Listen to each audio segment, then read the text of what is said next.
ರಾಧಿಕಾ ಮದುವೆಗೆ ಒಪ್ಕೇನೆ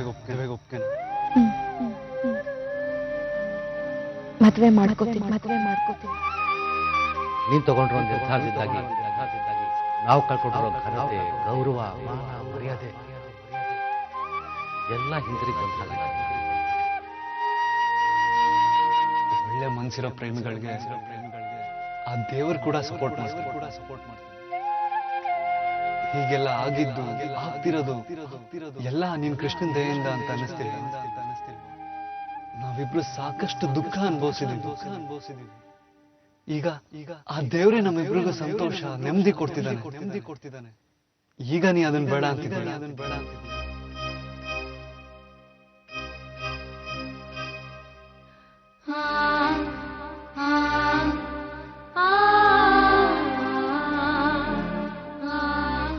ನಮ್ಮನೆ ಸೊಸೆಯಾಗಕ್ಕೆ ತಕ್ಕನಾದ ಗುಣ ನಡತೆ ಎಲ್ಲ ನಿನ್ನಲ್ಲಿದೆ.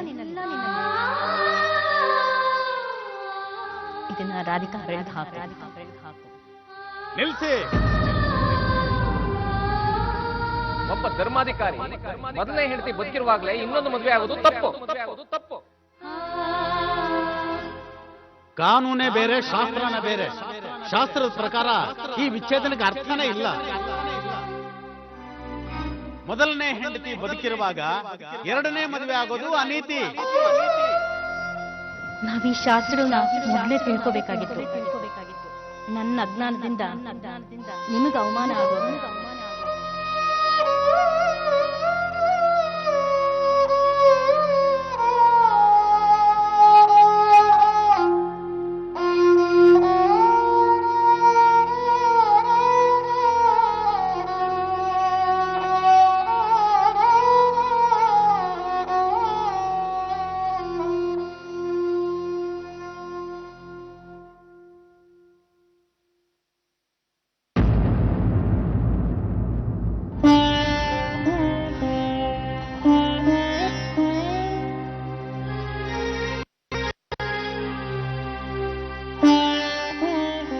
ನೀವು ಶಾಸ್ತ್ರ ತಿಳಿದವರು, ಇದರ ಅರಿವು ನಿಮಗಿದೆ ಅಂತ ನಾನು ಅನ್ಕೊಂಡಿದ್ದೆ. ಗೊತ್ತಿಲ್ದಿದ್ರೆ ಬೇರೆ ಯಾರನ್ನಾದ್ರೂ ಕೇಳಿ ತಿಳ್ಕೋಬಹುದಾಗಿತ್ತು.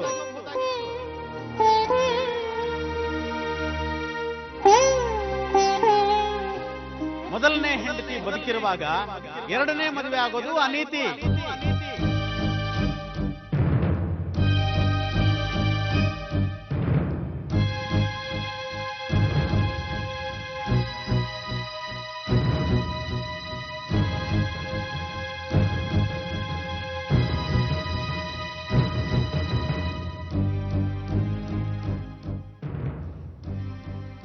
ಕೂಸು ಹೀಗಿರೋದು ನನ್ನ ಕೈಯಲ್ಲಿ ನೋಡಕ್ ಆಗ್ತಾ ಇಲ್ಲ ದೇವ್ಕಿ.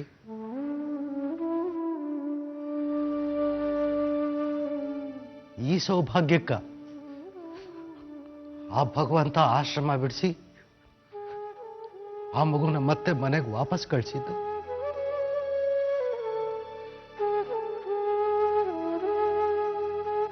ಆ ಮಗು ಮದುವೆನೇ ಬೇಡ ಅಂತಿತ್ತು. ನಾವು ಬಲವಂತ ಮಾಡಿದ್ವಿ.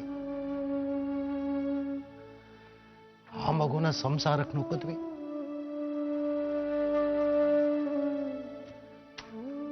ಈಗ ನೋಡು, ನಮ್ಮಿಂದಾಗಿ ಆ ಮಗು ಕಣ್ಣೀರಿಡೋ ಹಾಗಾಯ್ತು.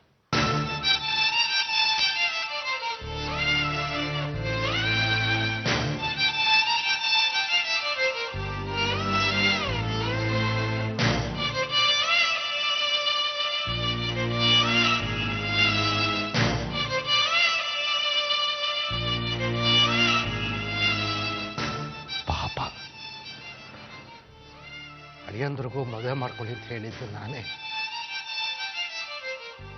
ಈಗ ಅವ್ರಿಗೂ ಅವಮಾನ ಆಯ್ತು. ಆ ದೇವ್ರು ಯಾತಕ್ಕೆ ಹೀಗೆ ಮಾಡ್ತಾ ಇದ್ದಾನೆ ದೇವ್ಕಿ?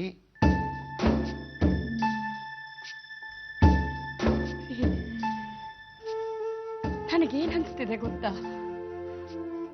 ಆ ದೇವ್ರು ನಮ್ ಭಕ್ತಿ ಶ್ರದ್ಧೆ ಎಷ್ಟು ಗಟ್ಟಿ ಇದೆ ಅಂತ ಪರೀಕ್ಷೆ ಮಾಡ್ತಿದ್ದಾನೇನೋ ಅಂತ.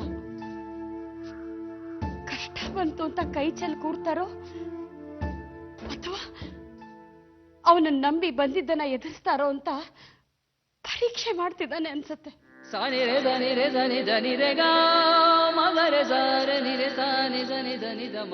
ಇಲ್ಲಾಂದ್ರೆ ದೇವ್ರು ಇಂಥ ಅನ್ಯಾಯನ ರಾಧಿಕೊಂಡು ಮಾಡ್ತಿರ್ಲಿಲ್ಲ.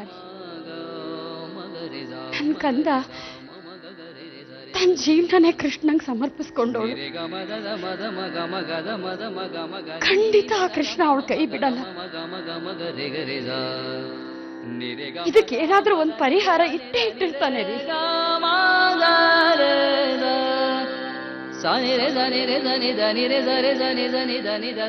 ಸಮಾಧಾನದಿಂದ ಯೋಚನೆ ಮಾಡಿ, ಇದಕ್ಕೂ ಏನಾದ್ರೂ ಒಂದು ಪರಿಹಾರ ಸಿಗ್ಬೋದು. ನಿಜ ದೇವ್ಕಿ, ನೀನ್ ಹೇಳ್ತಾ ಇರೋದು ನಿಜ.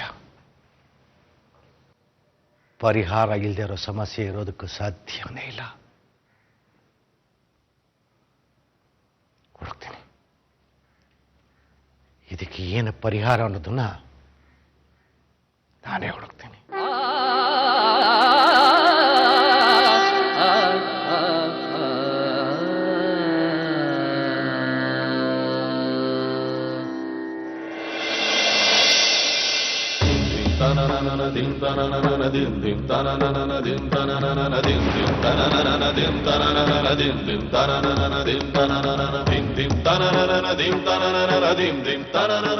ಮೊದಲನೇ ಹೆಂಡತಿ ಬದುಕಿರುವಾಗ ಎರಡನೇ ಮದುವೆ ಆಗೋದು ಅನೀತಿ, ಇದು ಅಧರ್ಮ.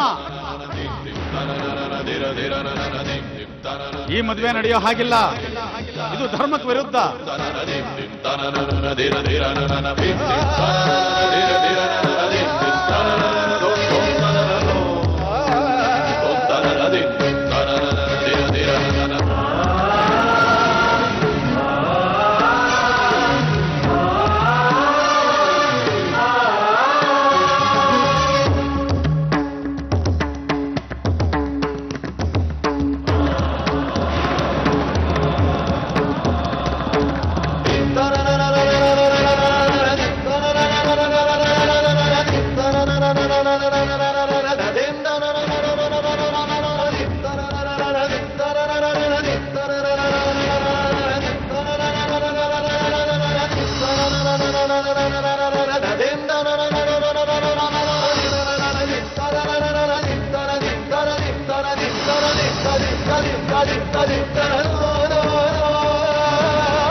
ರಾಧಿಕಾ,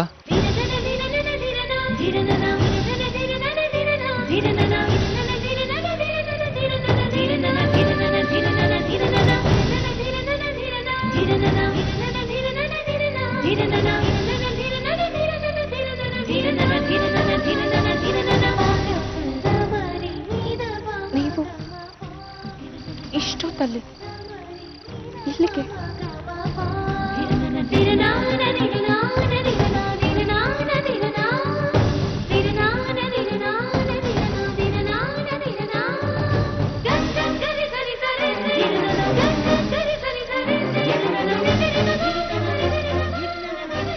ಮನೇಲಿ ಇರಕ್ಕಾಗ್ತಿಲ್ಲ,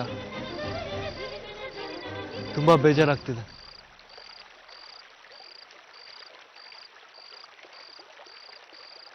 ಬೇಜಾರು ಮಾಡ್ಕೋಬೇಡಿ. ನಿನಗ್ ಬೇಜಾರಾಗ್ತಿಲ್ವಾ?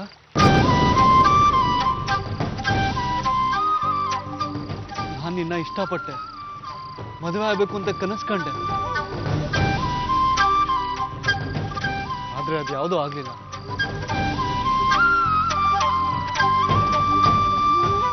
ಆದ್ರೂ ನನ್ನ ಕರ್ತವ್ಯಗಳನ್ನ ನಾನು ಅಚ್ಚುಕಟ್ಟಾಗಿ ನಿಭಾಯಿಸಿದ್ದೀನಿ.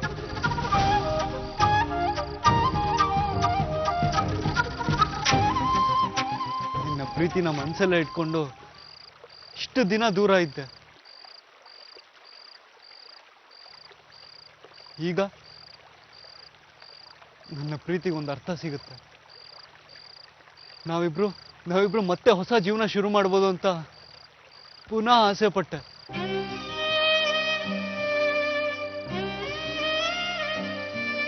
ಆದ್ರೆ ಮತ್ತೆ ಅದೇ ನಿರಾಶೆ, ಅದೇ ನೋವು.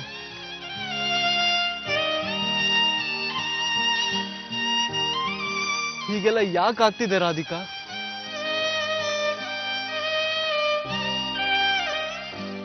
ಆ ಕೃಷ್ಣನ್ ಮನಸ್ಸಲ್ಲಿ ಏನಿದೆ ಅಂತ ಹೇಗೆ ಹೇಳೋಕ್ ಸಾಧ್ಯ? ಆಗಿದ್ದೆಲ್ಲ ಒಳ್ಳೇದಕ್ಕೆ ಅಂತ ಬಂದಿದ್ನೆಲ್ಲ ಅನುಭವಿಸ್ಲೇಬೇಕು. ನಾವಿಷ್ಟು ದಿನ ಮನಸ್ಸನ್ನ ಕಲ್ಲು ಮಾಡ್ಕೊಂಡಿದ್ದ ಹಾಗೆ ದೂರ ದೂರ ಇರ್ಬೇಕು. ನನ್ನ ಹತ್ರ ಅದಾಗಲ್ಲ. ಪ್ರತಿದಿನ ಪ್ರತಿ ಕ್ಷಣ ಈ ನೋವು ನಿರಾಶೆನ ಅನುಭವಿಸಿ ಸಾಕಾಗಿದೆ ರಾಧಿಕಾ.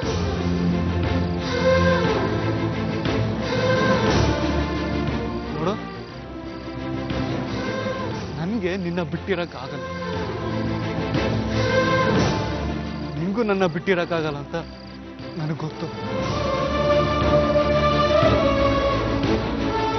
ಆದ್ರೆ ಸಮಾಜದ ಎದುರಿಗೆ ನಾವು ತಲೆ ಬಾಗ್ಲೇಬೇಕು. ಅದನ್ನ ನಾನು ಒಪ್ಪಲ್ಲ. ಈ ಸಮಾಜಕ್ಕೆ ನಮ್ಮಿಂದ ಏನ್ ಅನ್ಯಾಯ ಆಗಿದೆ ರಾಧಿಕಾ?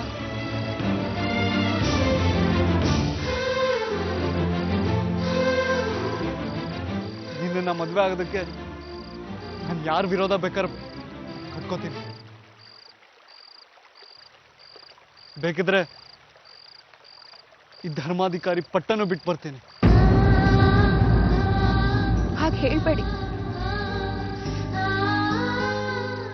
ನಿಮ್ಮಪ್ಪ ನಿಮ್ಮ ಮೇಲೆ ತುಂಬಾ ನಿರೀಕ್ಷೆ ಇಟ್ಕೊಂಡು ನಿಮ್ಮನ್ನ ಧರ್ಮಾಧಿಕಾರಿಯನ್ನಾಗಿ ಮಾಡಿದ್ದಾರೆ. ನೀವು ಆ ಜವಾಬ್ದಾರಿನ ಸರಿಯಾಗಿ ನಿಭಾಯಿಸ್ತೀರಾ, ಒಳ್ಳೆ ಹೆಸರು ತಗೋತೀರಾ ಅಂತ ಅಮ್ಮ, ಅಜ್ಜಿ, ನಿಮ್ಮಣ್ಣ ಎಲ್ಲರೂ ಆಸೆಯನ್ನ ಇಟ್ಕೊಂಡಿದ್ದಾರೆ.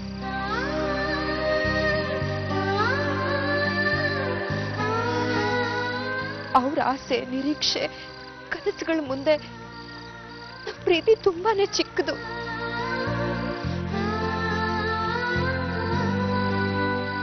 ಇಲ್ಲ, ನಮ್ಮಿಬ್ರು ಪ್ರೀತಿಗೆ ಆ ದೇವ್ರು ಕೂಡ ತಲೆ ದೂಗ್ಲೇಬೇಕು. ನಮ್ಮನ್ನ ದೂರ ಮಾಡಕ್ಕೆ ಅವನಿಂದನೂ ಸಾಧ್ಯವಿಲ್ಲ.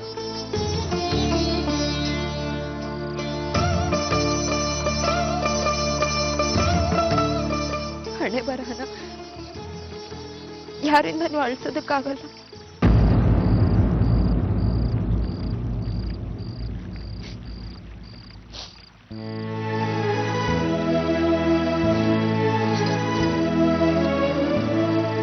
ನಾನು ಹೊರಡ್ತೀನಿ.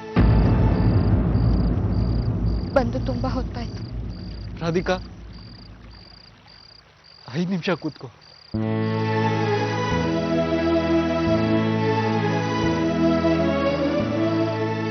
ನಿನ್ ಜೊತೆಗಿರೋ ಅಷ್ಟು ಸಮಯ ಆದ್ರೂ ನನಗೆ ನೆಮ್ಮದಿ ಸಿಗುತ್ತೆ. ನೀ ದೂರ ಹೊರಟೋದ್ರೆ ಎಲ್ಲಿ ನಿನ್ನ ಕಳ್ಕೊತೀನೋ ಅಂತ ಭಯ ಕಾಡುತ್ತೆ.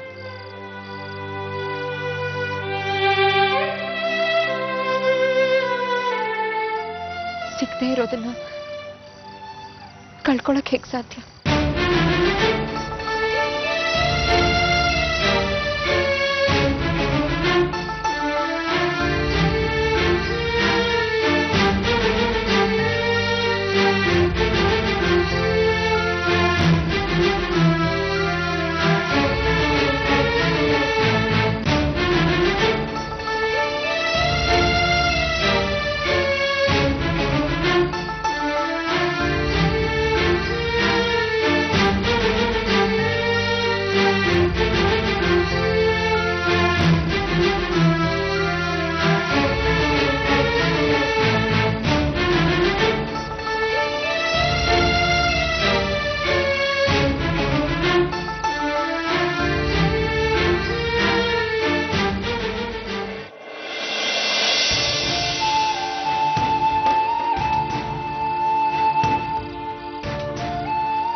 ಒಬ್ಬ ಧರ್ಮಾಧಿಕಾರಿ ಮೊದಲನೇ ಹೆಂಡತಿ ಬದುಕಿರುವಾಗಲೇ ಇನ್ನೊಂದು ಮದುವೆ ಆಗೋದು ತಪ್ಪು.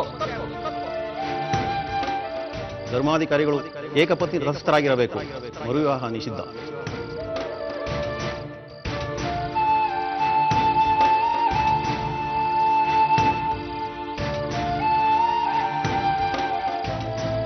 ಕಾನೂನೇ ಬೇರೆ, ಶಾಸ್ತ್ರನೇ ಬೇರೆ. ಶಾಸ್ತ್ರದ ಪ್ರಕಾರ ಈ ವಿಚ್ಛೇದನಕ್ಕೆ ಅರ್ಥನೇ ಇಲ್ಲ. ಕಾನೂನು ಜನಸಾಮಾನ್ಯರ ಅನುಕೂಲಕ್ಕೋಸ್ಕರ ಮಾಡ್ಕೊಂಡಿರೋದು. ಧರ್ಮಾಧಿಕಾರಿಗಳಿಗೆ ಅದು ಅನ್ವಯಿಸೋದಿಲ್ಲ. ಧರ್ಮಾಧಿಕಾರಿಗಳಿಗೆ ಪ್ರತ್ಯೇಕವಾದ ನೀತಿ ನಿಯಮ ಇದೆ.